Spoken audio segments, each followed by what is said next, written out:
Mellow greetings, Tubians, Ronan T here, and let's fanfic Story of Seasons Friends of Mineral Town. Spring 29, Year 1, Sunday, sunny. Today is the day! Oh, General, I'm so excited. I tended the chooks and the crops. It feels really weird to only have one plot of watering to take care of each morning. I know it's only for a few more days and that when summer hits I'm going to be planting mad, but it feels off. Then I was off and I gathered the last of the wood that I needed to finally be able to upgrade the house. I stopped and made offering while I was gathering materials. Honestly though, those final bits of prep took up most of the morning. Then I went to see Gots and I ordered my upgrade. It'll take 3 days to complete, which honestly is a heck of a lot faster than I thought it would be. And he's rebuilding part of a house. Shouldn't that take weeks? Either or, I'm really excited about this. I'm actually kind of feeling a little bit giddy with it. Oh, and I ordered an apple tree as well. It'll be really nice to have some variety in the fruit. I can only eat just grapes for so long, and like every good thing, if you overindulge, it gets boring and loses its joy. And you never know, I might be able to... After making the order, I ran into town to say hello to Duke. Will you please make me an offer on my grapes already? And Cliff. I really do appreciate the silent time with him.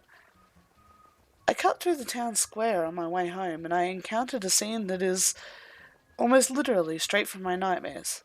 No one was being pelted with cookies. We don't have to worry about that. But Mana and Sasha were there and gossiping as always. Mana spotted Brendan out for a walk and started up. He's so handsome. He's so mysterious. I've heard rumours that he's really rich. I wonder if he'd want to marry my daughter, who I haven't seen in months. Possibly years, from the stories I've heard tell. I heard it all clear as a bell, and I was on the other side of the square. From the look on his face, Brandon heard it all too. I approached to check up on him, and he was muttering complaints to himself. He seemed kind of confused by my concern. Apparently he'd been out for a walk to seek inspiration and started talking to himself in response to all of the commentary being made. And I guess I talked to my crops and to Rayan and the chooks. So talking to yourself in public shouldn't be that weird, should it, Channel? He's an odd duck. Cute, don't get me wrong. That boy turns heads, as Mana is living proof. But odd. Definitely. He escaped not long after apologising to me for the talking out loud. Mana noticed he was gone and lamented the loss of all the eye candy. This, General, this is exactly why I want to befriend the gossip gaggle. It might keep my name from their lips. It's hard enough trying to get things set up with everybody calling you the new farmer and never by your name. It may also lead to matchmaking attempts. I hadn't thought of that, oh god. Surely the goddess would intervene if somebody tried that kind of thing, right? It's worth the risk. It's worth the risk in the end. I hope so, anyway.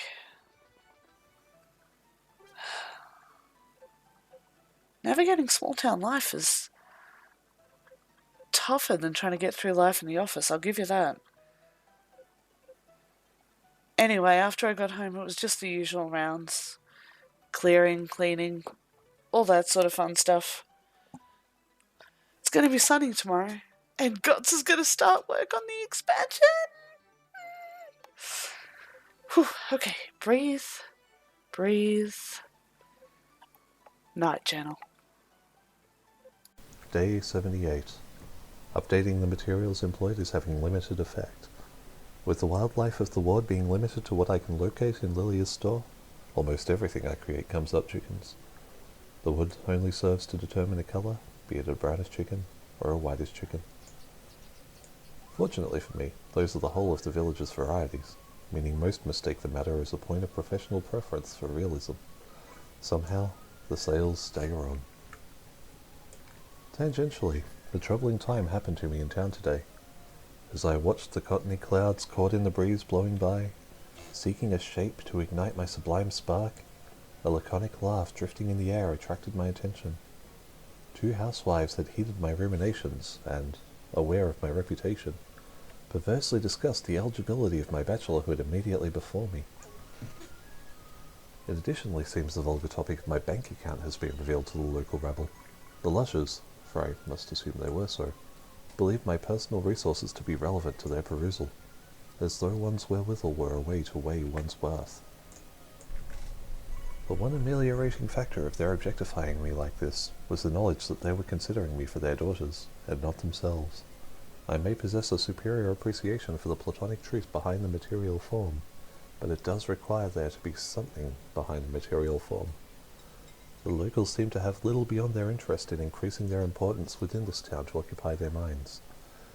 Perhaps these women should have considered the clouds for their own creativity. Their conversation could only be made more engrossing if enlightenment were encouraged. As I tore my attentions from the twin tattlers, I espied Brenna's bright form bounding about. Perhaps not all members of the town are as shallow as others. The clouds and cacophonic company offered little inspiration to influence my insights, but her happy-go-lucky habits have hit my humours. The one person in town who dares experiment and extend her environment beyond the choking comforts of her country cottage. Barely had I begun breaking the silence when a bolt finally struck from the blue, a new and novel notion beginning to coalesce in my consciousness. I scarcely stammered through some small talk, my brain bending beneath this burden before an island of stability began to surface. I must look into this further. I cannot put this epiphany into words. They convey only the vaguer sensation of the shadow taking shape within me, a feeble facade for this flash of freedom from the minutiae of mundanity. Perhaps, if I could put this into words, I could better see an approach from the valley of mediocrity in which I find myself to the dizzying heights of true transcendence. Perhaps if Brenna visits again, I will endeavour to employ my equivocal eloquence to examine her mind and try to tease out another's awareness of artistic attainment. If nothing else, it might lead to a better concept than more chickens. Spring 30, Year 1, Monday. Sunny. Our newest farm member hatched this morning. Lewis is adorable. I hate to say it, but once Chickadee and Lewis mature, I'm going to sell Chook and Crispin back. The only way to get stellar chooks is to hatch them yourself, according to the journals and the books I've read. So I'll cycle through them until I hatch a true champion. I feel so cruel saying it. Callous somehow. But sometimes a farmer has to be tough. Got started work this morning. The whole place smells and kind of tastes like sawdust. Zach greeted me at the door to invite me to the Fetch Fest. I don't have a pet yet. Apparently Rayan doesn't count. I did ask, but no go. So I can't compete. But a day at the beach sounds like a lot of fun. After my chores, I ran into town. The winery was closed. There was nothing new at the store. Even Yodel Farm wasn't trading. I wanted to check the price of a cow because I'd like to have one before the end of summer. So it kind of felt like a wasted trip in the end. I went to forage and make offering as ever when Jennifer called me over. She asked if I had seen Officer Harris. I keep forgetting that he's an officer and not a postie. Apparently she had a gift for him. She was worried about his aura or stars or something like that. I just smiled and nodded. Officer Harris seemed really pleased, though. I guess he's a kinder fellow than I am. I was actually kind of embarrassed on his behalf. After that, the day was pretty normal. Foraged, made offering, boiled some eggs for dinner. I did win another of those mysterious raffles that the Harvest Goddess is running. I still don't remember entering anything, and isn't it illegal to offer prizes to somebody who hasn't bought a ticket? There's got to be some kind of rule on that. Could you get the goddess on a rule of law? I mean, she's a goddess. Nobody else has ever mentioned being able to see her. How would you arrest her? And for what? Giving out bottles of hooch to random farmers? This is a weird place. I cleared down the cucumber stalks? Vines. Things. Yes, things. They won't fruit again before the season turns, so there's no point in keeping them around. I'd rather clear the land ahead of the planting. I decided to do a spot of fishing to round out the day. And to round out my supper a little as well. Eggs are great, but, an extra different flavour never goes astray. I decided to call it a day early. It'd be nice to get a proper night's sleep. It's supposed to be sunny again tomorrow. Good night, Journal.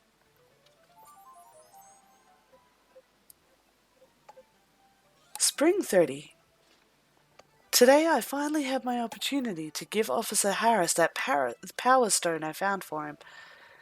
So cool. He looked so surprised and happy. I'll admit Brenna was in the area and I called her over to help ease the transaction somewhat. She has this air about her that this open willingness to be and to listen that just seems to draw in everybody. It's fantastic and at the same time a little bit scary. Anyway, I'd heard from GOTS a few weeks ago that Officer Harris had tripped and sprained his ankle while he was doing his nightly patrols, and it makes me feel so much more safe to know that he is out patrolling the mountains while I'm kept out here in my tent. So I hunted down a power stone to give him, and hopefully that, plus the natural protection of the mountain he gets for being such a sweet guy and so connected to this community and to this land, hopefully that will help keep him safe. I'll admit it's not my only fear for him. He seems to have been born under an unlucky sign. He's not the type to garner more romantic affections. And that's kind of sad. The Power Stone may draw the gaze of the local goddess, if you believe in such a thing, which I certainly don't, no matter how many times I've seen Brenna throw things at a lake. Definitely no goddesses here. Just a lot of positive energy.